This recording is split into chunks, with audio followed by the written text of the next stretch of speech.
Hello friends, ओम श्री गणेशाय नमः। जय श्री कृष्णा। आप सभी का स्वागत है आपके अपने यूट्यूब चैनल पर। फ्रेंड्स, आज हम आपको इस वीडियो में बताने जा रहे हैं वैशाख मास महात्म्य के 16वें अध्याय के बारे में और स्कंद पुराण के अनुसार वैशाख मास महात्म्य के 9वें अध्याय के बारे में। फ्रेंड्स, वीडियो शुरू करने से पहले आपसे रिक्वेस्ट है, अगर आप हमारे चैनल पर नए हैं और आपने अभी तक चैनल को सब्सक्राइब नहीं किया है तो प्लीज सब्सक्राइब कीजिएगा चैनल को, साथ ही प्रेस कीजिएगा बेल आइकन को, जिससे नए वीडियो से रिलेटेड नोटिफिकेशन आपको तुरंत प्राप्त हो सके। और वीडियो पसंद आने पर वीडियो को लाइक और शेयर जरूर कीजिएगा ताकि सभी भक्तों को इस वीडियो का लाभ प्राप्त हो सके। और कमेंट बॉक्स में जय श्री कृष्णा जरूर लिखिएगा। वैशाख मास महात्म्य सब प्रकार के विघ्नों का नाश करने वाले तथा सारी सृष्टि का पालन करने वाले श्री गणेश जी, ज्ञान की दाता देवी श्री सरस्वती जी तथा सब पुराणों के कर्ता श्री व्यास जी तथा श्री गुरुदेव जी के चरण कमलों में नमस्कार करके भगवान की श्रद्धा और भक्ति रस में डूबे हुए वैशाख मास महात्म्य की कथा कहती हूँ। अध्याय आरंभ। भगवान विष्णु के स्वरूप का विवेचन, प्राण की श्रेष्ठता, जीवों के विभिन्न स्वभावों और कर्मों का कारण तथा भगवत धर्म। व्याध ने पूछा, ब्राह्मण, आपने पहले कहा था कि भगवान विष्णु की प्रीति के लिए कल्याणकारी भगवत धर्मों का और उनमें भी वैशाख मास में कर्तव्य रूप से बताए गए नियमों का विशेष रूप से पालन करना चाहिए। वे भगवान विष्णु कैसे हैं, उनका क्या लक्षण है, उनकी सत्ता में क्या प्रमाण है तथा वे सर्वव्यापी भगवान किनके द्वारा जानने योग्य हैं।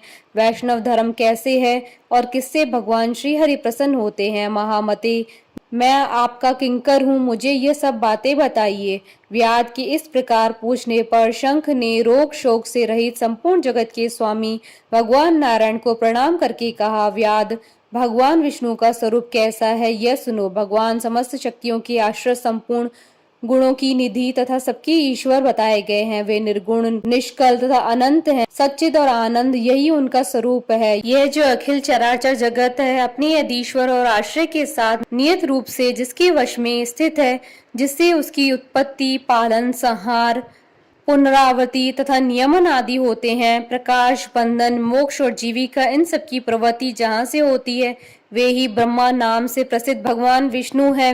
वे ही विद्वानों के सम्मान्य सर्वव्यापी परमेश्वर है। ज्ञानी पुरुषों ने उन्हीं को ही साक्षात पर ब्रह्म कहा है। वेद, शास्त्र, स्मृति, पुराण, इतिहास, पांच रात्र और महाभारत सब विष्णु स्वरूप है, विष्णु के ही प्रतिपादक है। इन्हीं के द्वारा महाविष्णु जानने योग्य है। वेदों वेद, सनातन देव भगवान नारायण को कोई इंद्रियों से, प्रत्यक्ष प्रमाण द्वारा, अनुमान से और तर्क से भी नहीं जान सकता है। उन्हीं के दिव्य जन्म, कर्म तथा गुणों को अपनी बुद्धि के अनुसार जानकर उनके अधीन रहने वाले जीव समूह सदा मुक्त होते हैं। यह संपूर्ण जगत प्राण से उत्पन्न हुआ है, प्राण स्वरूप है, प्राण रूपी रूप में पिरोया हुआ है तथा प्राण ही चेष्टा करता है, सबका आधारभूत है। यह सूत्र आत्मा प्राण ही विष्णु है, ऐसा विद्वान पुरुष कहते हैं। व्याध ने पूछा, ब्राह्मण, जीवों में यह सूत्र आत्मा प्राण सबसे श्रेष्ठ किस प्रकार है। ऋषि शंख ने कहा, व्याध, पूर्व काल में सनातन देव भगवान नारायण ने ब्रह्मा आदि देवताओं की सृष्टि करके कहा, देवताओं, मैं तुम्हारे सम्राट के पद पर ब्रह्मा जी की स्थापना करता हूँ, यही तुम सबके स्वामी हैं। अब तुम लोगों में जो सबसे अधिक शक्तिशाली हो उसे तुम स्वयं ही युवराज के पद पर प्रतिष्ठित करो। भगवान के इस प्रकार कहने पर इंद्र आदि सब देवता आपस में विवाद करते हुए कहने लगे, मैं युवराज होऊंगा, मैं होऊंगा। किसी ने सूर्य को श्रेष्ठ बताया और किसी ने इंद्र को। किन्हीं की दृष्टि में कामदेव ही श्रेष्ठ थे। कुछ लोग मौन खड़े ही रहे, आपस में कोई निर्णय होता न देख भगवान नारायण के पास पूछने के लिए गए और प्रणाम करके हाथ जोड़कर बोले, महाविष्णु, हम सब ने अच्छी तरह से विचार कर लिया, किंतु हम सब में श्रेष्ठ कौन है यह हम अभी तक किसी प्रकार निश्चय न कर सके। अब आप ही निर्णय कीजिए। तब भगवान विष्णु ने हंसते हुए कहा, इस विराट ब्रह्मांड रूपी शरीर से जिसके निकल जाने पर यह गिर जाएगा और जिसके प्रवेश करने पर पुनः उठकर खड़ा हो जाएगा, वही देवता सबसे श्रेष्ठ है। भगवान के ऐसा कहने पर सब देवताओं ने कहा, अच्छा ऐसा ही हो। तब सबसे पहले देवेश्वर जयंत विराट शरीर के पैर से बाहर निकला। उसके निकलने से उस शरीर को लोग पंगु कहने लगे, परंतु शरीर गिर न सका। यद्यपि वह चल नहीं पाता था तो भी सुनता, पीता, बोलता, सूंघता और देखता हुआ पूर्ववत स्थिर रहा। तत्पश्चात गुहदेश से दक्ष प्रजापति निकलकर अलग हो गए। तब लोगों ने उसे नपुंसक कहा, किंतु उस समय भी वह शरीर न गिर सका। उसके बाद विराट शरीर के हाथ से सब देवताओं के साथ राजा इंद्र बाहर निकले। उस समय भी शरीर पात नहीं हुआ। विराट पुरुष को सब लोग हस्तहीन अर्थात लूला कहने लगे। इसी प्रकार नेत्रों से सूर्य निकले। तब लोगों ने उसे अंधा और काना कहा। उस समय भी शरीर का पतन नहीं हुआ। तदंतर नासिका से अश्वनी कुमार निकले, किंतु शरीर न गिर सका। केवल इतना ही कहा जाने लगा कि यह सूंघ नहीं सकता। कान से अधिष्ठात देवियां दिशाएं निकली। उस समय लोग उसे बधिर कहने लगे, परंतु उसकी मृत्यु नहीं हुई। तत्पश्चात जिह्वा से वरुण देव निकले। तब लोगों ने यही कहा कि यह पुरुष रस का अनुभव नहीं कर सकता, किंतु देहपात नहीं हुआ। तदंतर वाक इंद्रिय से उसके स्वामी अग्निदेव निकले। उस समय उसे गूंगा कहा गया, किंतु शरीर नहीं गिरा। फिर अंतःकरण से बोध स्वरूप रुद्र देवता अलग हो गए। उस दशा में लोगों ने उसे जड़ कहा, किंतु शरीर का पात नहीं हुआ। सबके अंत में उस शरीर से प्राण निकला। तब लोगों ने उसे मरा बतलाया। इससे देवताओं के मन में बड़ा विस्मय हुआ। वे बोले, हम लोगों में से जो भी इस शरीर में प्रवेश करके इसे पूर्वत उठा देगा, जीवित कर देगा, वही युवराज होगा। ऐसी प्रतिज्ञा करके सब क्रमशः उस शरीर में प्रवेश करने लगे। जयंत ने पैरों में प्रवेश किया, किंतु वह शरीर नहीं उठा। प्रजापति दक्ष ने गुहा इंद्रियों में प्रवेश किया, फिर भी वह शरीर नहीं उठा। इंद्र ने हाथ में, सूर्य ने नेत्रों में, दिशाओं ने कान में, वरुण ने जिह्वा में, अश्वनी कुमार ने नासिका में, अग्नि ने वाक इंद्रिय में तथा रुद्र ने अंतःकरण में प्रवेश किया, किंतु वह शरीर नहीं उठा। सबसे अंत में प्राण ने प्रवेश किया। तब वह शरीर उठकर खड़ा हो गया। तब देवताओं ने प्राण को सब देवताओं में श्रेष्ठ निश्चित किया। बल, ज्ञान, धैर्य, वैराग्य और जीवन शक्ति में प्राण को ही सर्वाधिक मानकर देवताओं ने उसी को युवराज पद पर अभिषिक्त किया। इस उत्कर्ष स्थिति के कारण प्राण को उक्त कहा गया। अतः समस्त चराचर जगत प्राणात्मक एवं जगदीश्वर प्राण अपनी पूर्ण एवं बलशाली अंशों द्वारा सर्वत्र परिपूर्ण है। प्राणहीन जगत का अस्तित्व नहीं है। प्राणहीन कोई भी वस्तु वृद्धि को प्राप्त नहीं होती। इस जगत में किसी भी प्राणहीन वस्तु की स्थिति नहीं है। इस कारण प्राण सब जीवों में श्रेष्ठ है। सबका अंतरात्मा और सर्वाधिक बलशाली सिद्ध हुआ। इसलिए प्राणोपासक प्राण को ही सर्वश्रेष्ठ कहते हैं। प्राण सर्वदेवात्मक है। सब देवता प्राण में है। वह भगवान वासुदेव का अनुगामी सदा उन्हीं में स्थित है। मनीषी पुरुष प्राण को ही महाविष्णु का बल बतलाते हैं। महाविष्णु के महात्मा और लक्षण को इस प्रकार जानकर मनुष्य पूर्व बंधन का अनुसरण करने वाले अज्ञान में लिंग को ही उसी प्रकार त्याग देता है, जैसे सर्प पुरानी कैंचुली को लिंग देह का त्याग करके वह परम पुरुष अनामय भगवान नारायण को प्राप्त होता है। शंख मुनि की कही हुई यह बात सुनकर व्याध ने पुनः पूछा, ब्राह्मण, यह प्राणी जब इतना महान, प्रभावशाली और संपूर्ण जगत का गुरु एवं ईश्वर है, तब लोक में इसकी महिमा क्यों प्रसिद्ध नहीं हुई? ऋषि शंख ने कहा, पहले की बात है, प्राण अश्वमेध यज्ञों द्वारा अनामय भगवान नारायण का यजन करने के लिए गंगा के तट पर प्रसन्नता पूर्वक गया। अनेक मुनिगणों के साथ उसने फलों के द्वारा पृथ्वी का शोधन किया। उस समय वहां समाधि में स्थित हुए महात्मा कर्ण बांबी की मिट्टी में छुपे हुए बैठे थे।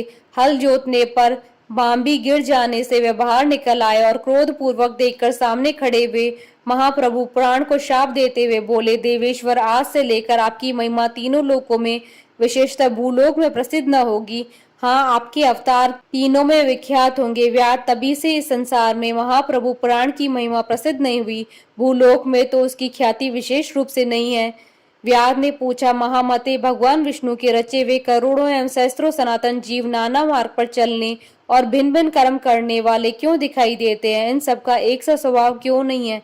यह सब विस्तार पूर्वक बतलाइए। ऋषि शंख ने कहा, रजोगुण, तमोगुण और सत्वगुण के भेद से 3 प्रकार के जीव समुदाय होते हैं।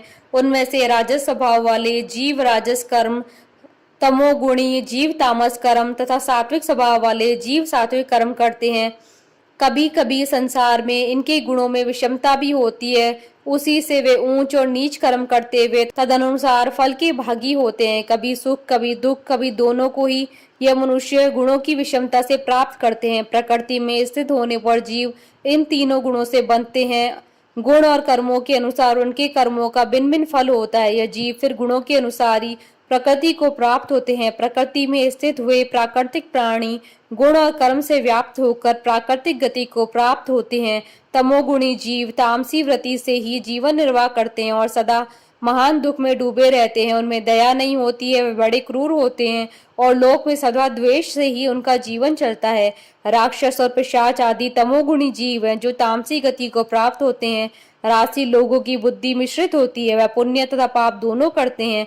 पुण्य से स्वर्ग को पाते हैं और पाप से यातना भोगते हैं। इसी कारण से मंद भाग्य पुरुष बार बार इस संसार में आते जाते रहते हैं। जो सात्विक स्वभाव के मनुष्य है वह धर्मशील, दयालु, श्रद्धालु, दूसरे के दोष को न देखने वाले तथा सात्विक वृत्ति से जीवन निर्वाह करने वाले होते हैं। इसलिए भिन्न भिन्न कर्म करने वाले जीवों के एक दूसरे से पृथक अनेक प्रकार के भाव है। उनके गुण और कर्म के अनुसार महाप्रभु विष्णु अपने स्वरूप की प्राप्ति कराने के लिए उनसे कर्मों का अनुष्ठान करवाते हैं। भगवान विष्णु पूर्ण काम है, उनमें विषमता और निर्दयता आदि दोष नहीं है। वे समभाव से ही सृष्टि का पालन और संहार करते हैं। सब जीव अपने गुण से ही कर्म फल के भागी होते हैं। जैसे माली बगीचे में लगे हुए सब वृक्षों को समान रूप से सींचता है और एक ही कुआं के जल से सभी वृक्ष फलते हैं, तथापि वे पृथक पृथक स्वभाव को प्राप्त होते हैं। बगीचा लगाने वाले में किसी भी प्रकार विषमता और निर्दयता का दोष नहीं होता है। देवादिदेव भगवान विष्णु का एक निमेष ब्रह्मा जी के एक कल्प के समान माना गया है। ब्रह्मा कल्प के अंत में देवादिदेव शिरोमणि भगवान विष्णु का उन्मेष होता है, अर्थात वे आंख खोलकर देखते हैं तब एक निमेष रहता है, तब तक प्रलय है। निमेष के अंत में भगवान अपने उदर में स्थित संपूर्ण लोकों की सृष्टि करने की इच्छा करते हैं। सृष्टि की इच्छा होने पर भगवान अपने उदर में स्थित हुए अनेक प्रकार के जीव समूहों को देखते हैं। उनकी कुक्षी में रहते हुए भी संपूर्ण जीव उनके ध्यान में स्थित होते हैं, अर्थात कौन जीव कहाँ किस रूप में है, इसकी स्मृति भगवान को सदा बनी रहती है। भगवान विष्णु चतुर्वय स्वरूप है। वे उन्मेष काल के प्रथम भाग में ही चतुर्व्य रूप में प्रकट हो व्यूगामी वासुदेव स्वरूप से महात्माओं में से किसी को सायुज्य साधक तत्व ज्ञान, किसी को सारूप्य, किसी को सामीप्य और किसी को सालोक्य प्रदान करते हैं। फिर अनिरुद्ध मूर्ति के वश में स्थित हुए संपूर्ण लोकों को वे देखते हैं। देखकर उन्हें प्रद्युम्न मूर्ति के वश में देते हैं और सृष्टि करने का संकल्प करते हैं। भगवान श्री हरि ने पूर्ण गुण वाले वासुदेव आदि 4 व्यूहों के द्वारा क्रमशः माला, जया, कृति और शांति को ही स्वयं स्वीकार किया है। उनसे संयुक्त चतुर्भात्मक महाविष्णु ने पूर्ण काम होकर भी भिन्न भिन्न कर्म और वासना वाले लोगों की सृष्टि की है।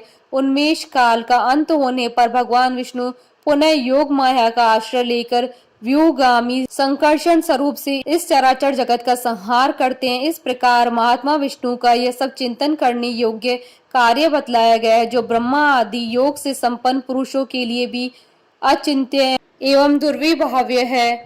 व्याध ने पूछा, मुने भगवत धर्म कौन कौन से और किनके द्वारा भगवान विष्णु प्रसन्न होते हैं? ऋषि शंख ने कहा, जिससे अंतःकरण की शुद्धि होती है, जो साधु पुरुषों का उपकार करने वाला है तथा जिसकी किसी ने भी निंदा नहीं की है, उसे तुम सात्विक धर्म समझो। वेदों और स्मृतियों में बताए हुए धर्म का यही निष्काम भाव से पालन किया जाए तथा वह लोक से विरुद्ध न हो तो उसे सात्विक धर्म जानना चाहिए।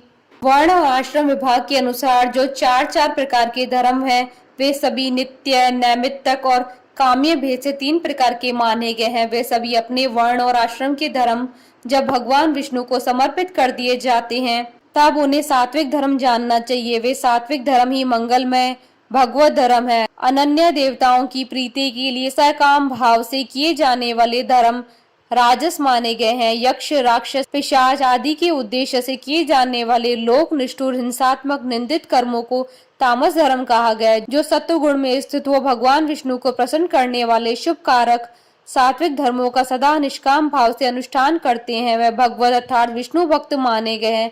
जिनका चित्त सदा भगवान विष्णु में लगा रहता है, जिनकी जिह्वा पर भगवान विष्णु का नाम है, जिनके हृदय में भगवान के चरण विराजमान है, वे भगवत कहे गए हैं। जो सदाचार परायण, सबका उपकार करने वाले हैं और सदैव ममता से रहित है, वे भगवत माने गए हैं। जिनका शास्त्र में, गुरु में और सत्कर्मों में विश्वास है तथा जो सदा भगवान विष्णु के भजन में लगे रहते हैं, उन्हें भगवत कहा गया है। उन भगवत भक्त महात्माओं को जो धर्म नित्य मानी है, जो भगवान विष्णु को प्रिय है तथा वेदों और स्मृतियों में जिनका प्रतिपादन किया गया है, वही सनातन धर्म माने गए हैं। जिनका चित्त विषयों में आसक्त है, उनका सब देशों में घूमना, सब कर्मों को देखना, सब धर्मों को सुनना कुछ भी लाभकारक नहीं है। साधु पुरुषों का मन साधु महात्माओं के दर्शन से पिघल जाता है। निष्काम पुरुषों द्वारा श्रद्धा पूर्वक जिसका सेवन किया जाता है तथा जो भगवान विष्णु को सदा ही प्रिय है वह भगवत धर्म माना गया है। भगवान विष्णु ने क्षीर सागर में सबके हित की कामना से भगवती लक्ष्मी को दही से निकले हुए मक्खन की भांति सब शास्त्रों के सारभूत वैशाख धर्म का उपदेश किया है। जो दंभ रहित होकर वैशाख मास के व्रत का अनुष्ठान करता है वह सब पापों से रहित हो सूर्य मंडल को भेद कर भगवान विष्णु की योगी दुर्लभ परम धाम में जाता है। इस प्रकार द्विज श्रेष्ठ शंख के द्वारा भगवान विष्णु के प्रिय वैशाख मास के धर्मों का वर्णन होते समय वह 5 शाखाओं वाला वट वृक्ष तुरंत ही भूमि पर गिर पड़ा और उसके खोखले में एक विकराल अजगर रहता था। वह भी पाप योनि में शरीर को त्याग कर तत्काल दिव्य स्वरूप हो मस्तक झुकाए शंख के सामने हाथ जोड़कर खड़ा हो गया। इति श्री स्कंद पुराण महात्म का 9वां अध्याय संपन्न हुआ। बोलिए भगवान विष्णु की जय, सनातन धर्म की जय। हमारे साथ इस वीडियो में अंत तक बने रहने के लिए आपका धन्यवाद। ओम श्री गणेशाय नमः। जय श्री कृष्णा।